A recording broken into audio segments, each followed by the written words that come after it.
Tanggal 24 Januari tahun 1945. Fajar sekali lagi, dan sekali lagi ada barisan-barisan panjang keledai-keledai yang memadati gerbang yang masih tertutup. Yesus bersama Simon dan Yohanes. Beberapa pedagang mengenalinya dan berdesakan sekelilingnya. Juga seorang pengawal berlari menghampirinya ketika gerbang dibuka dan melihatnya. Dan pengawal itu menyalaminya, "Salam, orang Galilea. Katakan kepada orang-orang yang resah ini untuk lebih sedikit memberontak. Mereka mengeluhkan kami, tapi mereka tidak melakukan apa-apa selain mengutuki kami dan tidak mau taat." Dan mereka mengatakan itu adalah suatu bentuk pemujaan bagi mereka. Agama apakah yang mereka anut jika itu didasarkan pada ketidaktaatan? Petik 2. Bersabarlah terhadap mereka, prajuritku. Mereka bagaikan orang-orang yang punya seorang tamu yang tidak mereka kehendaki dalam rumah mereka, tapi tamu itu lebih kuat dari mereka. Dan mereka hanya dapat melampiaskan dendam dengan lidah mereka dan dengan menjadi pendengki. Ya, tapi kami harus melaksanakan tugas kami. Dan jadi kami harus menghukum mereka. Dan dengan demikian kami semakin menjadi tamu yang tak diinginkan. Kau benar, kau harus melaksanakan kewajibanmu. Tapi lakukanlah selalu dengan rasa perih kemanusiaan. Kau hendaknya selalu berkata, "Andai aku dalam posisi mereka, apakah yang akan aku lakukan?" Maka pada saat itu kau akan melihat bahwa kau merasa kasihan kepada rakyat. Aku ingin mendengarkan engkau berbicara. Engkau bebas dari kebencian dan kesombongan. Orang-orang Palestina lainnya meludahi kami dan merasa jijik terhadap kami.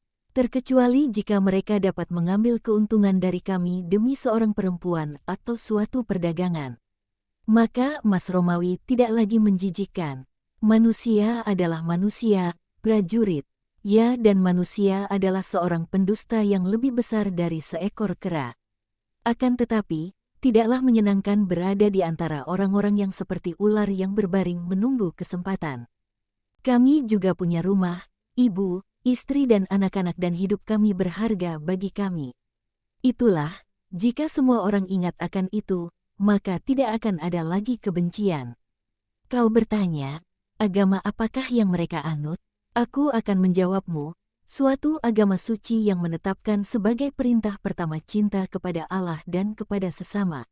Suatu agama yang mengajarkan ketaatan kepada hukum, juga hukum negeri musuh. Sebab dengarkanlah, saudara-saudaraku di Israel, tak ada yang terjadi terkecuali Allah mengizinkannya. Juga pendudukan, suatu kemalangan tanpa kesetaraan bagi suatu bangsa.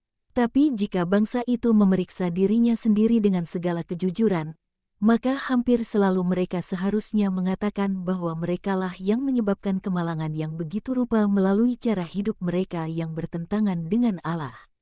Ingatlah para nabi, berapa kali mereka telah berbicara mengenai itu, betapa kerap kali mereka telah menunjukkan dengan peristiwa-peristiwa di masa lalu, masa sekarang dan masa mendatang bahwa suatu kepemimpinan merupakan suatu hukuman. Cambuk hukuman demi kebaikan pada punggung seorang anak yang durhaka.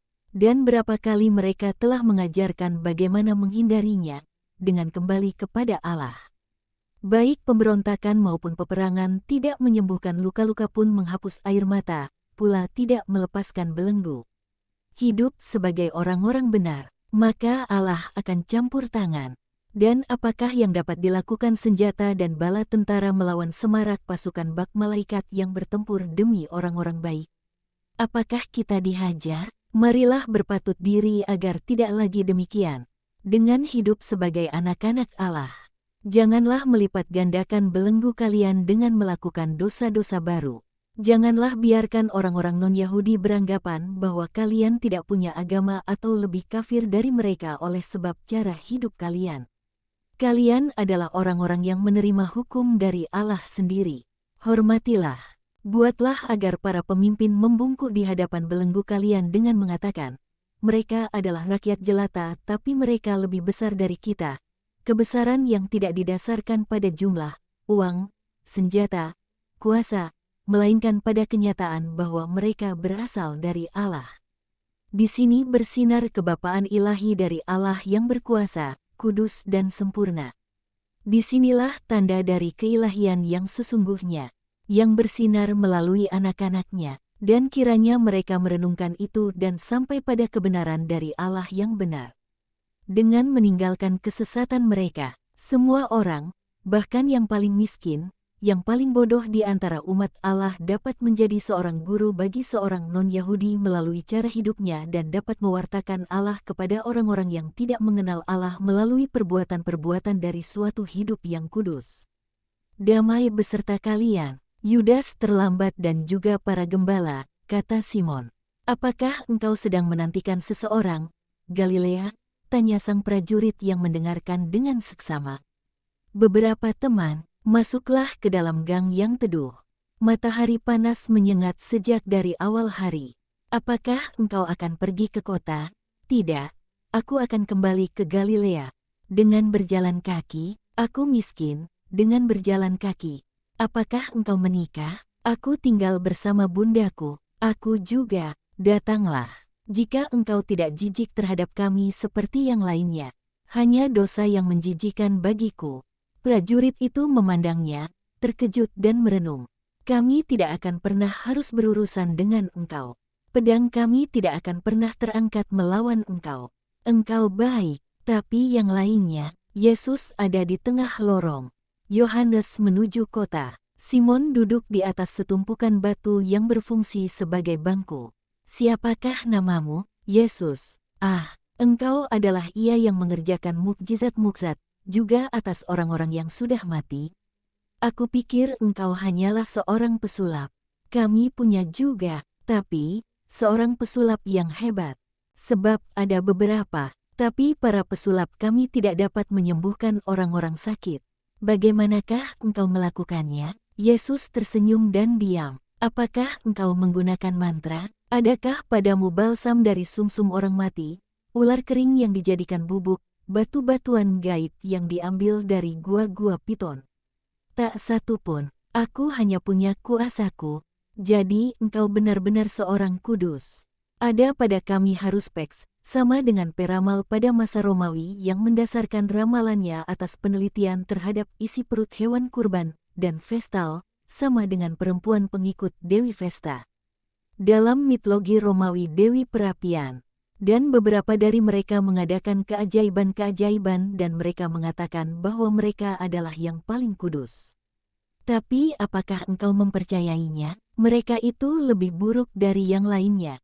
Baik, jadi, mengapa kau menghormati mereka? Karena itu adalah agama Roma.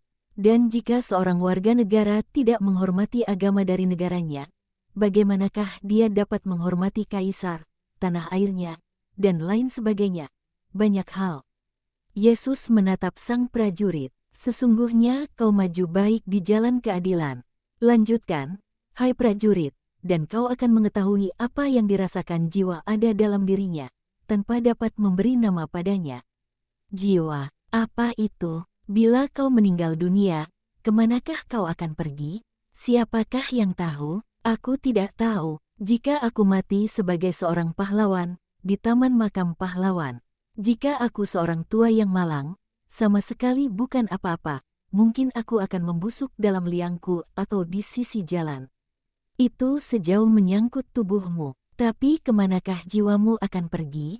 Aku tidak tahu apakah semua orang punya jiwa atau hanya mereka yang ditakdirkan oleh Jupiter, sama dengan dewa utama bangsa Romawi, ke Taman Elysium, sama dengan mitologi Yunani, tempat atau keadaan bahagia sempurna bagi orang-orang yang diberkati yang telah meninggal dunia, sesudah suatu kehidupan yang mengagumkan, terkecuali dia membawa mereka ke Olympus, sama dengan Bukit Olympus, menurut mitologi Yunani adalah bukit kediaman para dewa, seperti yang terjadi pada Romulus. Setiap orang punya jiwa dan itulah yang membedakan manusia dari binatang. Apakah kau ingin menjadi seekor kuda, atau seekor burung, seekor ikan, daging, yang mati, yang hanya membusuk?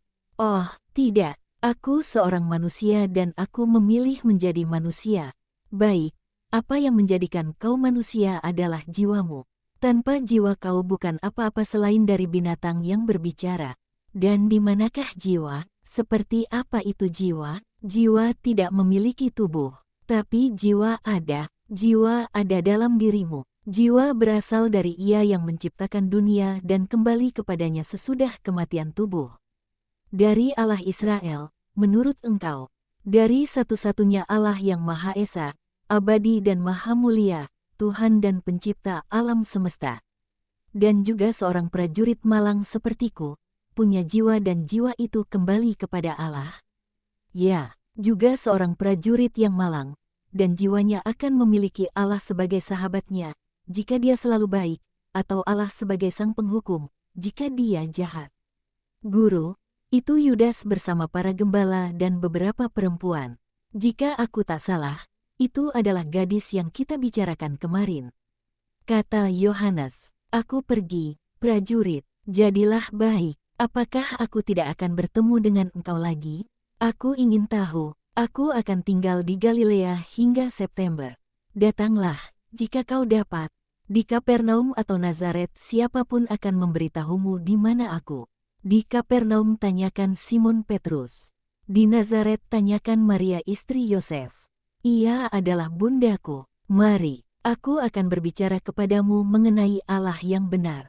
Simon Petrus, Maria istri Yosef. Aku akan datang, jika aku dapat. Dan jika engkau kembali, ingatlah Alexander. Aku anggota senturi, sama dengan pasukan 100 bangsa Romawi, Yerusalem.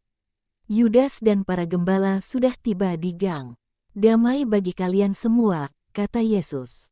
Dan ia hendak berbicara lagi, ketika seorang gadis ramping yang tersenyum menerobos kelompok itu dan menjatuhkan diri di depan kakinya. Berkatmu lagi atasku, guru dan juru selamat dan ciumanku lagi untukmu. Dan dia mencium tangan-tangannya. Pergilah. Jadilah bahagia dan baik, seorang anak perempuan yang baik, lalu seorang istri yang baik, dan lalu seorang ibu yang baik. Ajarkan kelak kepada anak-anakmu namaku dan ajaranku. Damai bagimu dan bagi ibumu. Damai dan berkat bagi semua yang adalah sahabat-sahabat Allah. Damai bagimu juga, Alexander. Yesus pun pergi. Kami terlambat, tetapi beberapa perempuan mengerubuti kami. Jelas Yudas. Mereka di Getsemani dan ingin bertemu dengan engkau.